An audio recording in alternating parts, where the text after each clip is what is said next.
I'm Janet. Welcome to the first video of the Quality Assurance Performance Improvement Training Series. This 4-video series will help you as a provider learn how to set up a performance improvement project, or PIP, as we like to call it. We will begin with identifying your why, then move to forming your team, building your plan, and measuring progress. The final video will cover communication. On the preference-based-living.com website, you can find a PIP charter template to use as you work your way through these videos. Good luck, and please reach out to our team with questions. We begin with Sunnyside Activities Director Christina and Quality Improvement Coach Therese. Their first task in setting up a PIP is to identify the problem area and the why. So, on behalf of our team here at Sunnyside, we really appreciate you coming to offer some help on quality improvement. When we spoke on the phone, you mentioned needing some help developing person-centered performance improvement projects. Can you tell me more about what you were thinking?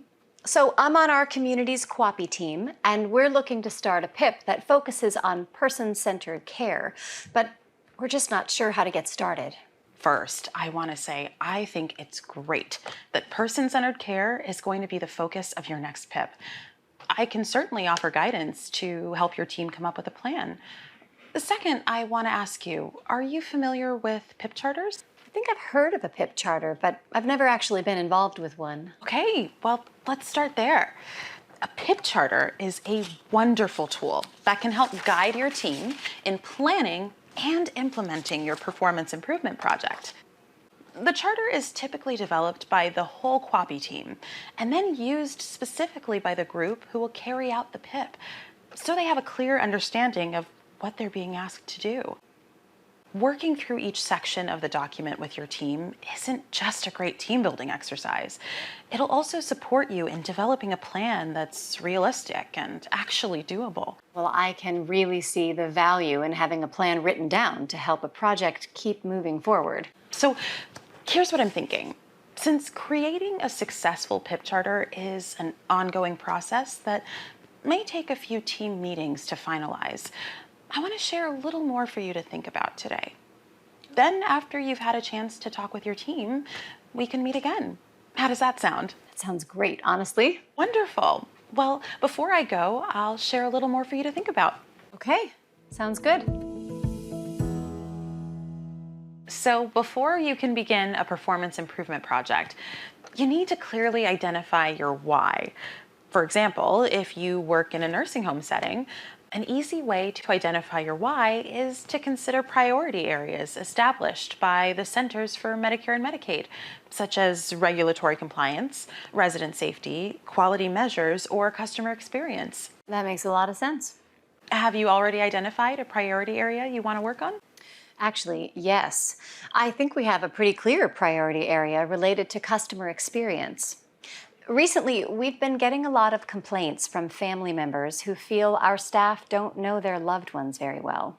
After talking with some staff members, we realized they need some resources and tools to support them in getting to know the residents and building relationships. That is a great example of using data to choose a PIP. Collecting data around an issue helps to identify priorities and the why behind the project. And then using this data to inform decision-making gives you the confidence in knowing you're working on the right issue. And it'll help you measure progress as you make changes. Right. So we want to be able to demonstrate to residents and their families that we care about them, and we want to honor their preferences to the best of our ability. But that feels like such a huge task. You're not alone. Having the tools and resources to demonstrate you're providing person-centered care is a challenge that many communities face. Having a PIP focused on person-centered care is a good way to address this issue. So have you talked to your administrator or other leadership team members about this priority area? Yes, and they're supportive. Great. It's crucial to have your administrator on board to fully support the effort and to allocate any resources or staff time to the project. Leadership can also help overcome any barriers you may encounter, as well as encourage other staff to support your effort. It's definitely reassuring to know we have support. It is. Okay, so you've told me your team wants to help staff get to know residents better and build relationships. Can you tell me more about what you and your team have talked about regarding this issue? Well, at first, we were surprised that this was even an issue because we do a great job of assessing preferences upon admission. We make sure any important details go into each resident's care plan. So we thought, well, everyone just needs to look at the care plan then. But after talking to direct care staff, it became clear that that's not really a solution for them. They said that it's hard to access that information and not all of it is relevant. What they really need is something accessible and easy to read at a glance. So it sounds like the issue may be communicating that important preference information. Yes, that's exactly what we're thinking. Okay, well, have you talked about possible solutions? We have. We were looking at the resources on your website and stumbled upon a tool called PAL cards. I was hoping you could tell me more about them. Sure. Well, I actually have some right here. Preferences for activity and leisure cards, or PAL cards for short, are a cool little tool that can help with communicating preference information. Here's an example of one. On the front is the resident's first name and a short bio, and on the back is space for several of the resident's important preferences for recreation and leisure activities. The cards use data that you already collect and are then placed on a resident's wheelchair, walker, or door as a way to communicate important preferences to others. Providers that I've worked with have reported that PAL cards have helped staff start meaningful conversations. Others have used the PAL cards to redirect residents, alleviate anxiety, and reduce resistance to care. These are amazing. I'll follow up with my team, but I'm pretty sure that this is exactly what we need. Awesome. That's a great plan. Well, it sounds like you have a pretty good handle on what you want to improve. However, I would recommend your team does a SWOT analysis. A SWOT analysis is a team exercise where you identify strengths, weaknesses, opportunities, and threats in a project. This information will be helpful as you flesh out your PIP charter. Okay, I'll talk it over with my team. You've given us so much to think about. Great, I'm glad I could help. After you discuss these ideas with your team, let's schedule another meeting and we can continue the conversation. Great, thank you so much.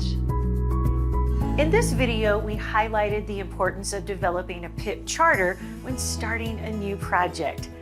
We also discussed how to identify a priority area. With your team, do a SWOT or root cause analysis to identify priority areas for your community. Determine which priority area you want to focus on for your PIP and obtain leadership approval. Once completed, record the selected priority area on your PIP charter. In video 2, you will learn about forming the right team to complete a PIP.